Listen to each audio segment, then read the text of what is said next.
Nếu bạn thấy ước mơ làm chủ máy CNC của mình có vẻ bất khả thi, bạn không đơn độc đâu.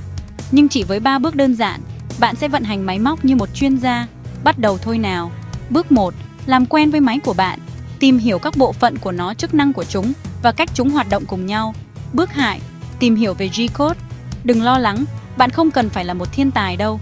Chỉ cần học cách đọc và viết những lệnh quan trọng đó để máy CNC của bạn biết phải làm gì. Bước 3. Phần thú vị nhất thực hành. Vận hành một chiếc máy thất, mắc lỗi và xem mã của bạn trở thành hiện thực.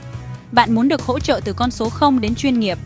Khóa học cơ bản về CNC của chúng tôi sẽ hướng dẫn bạn từng bước biến sự bối rối thành sự tự tin.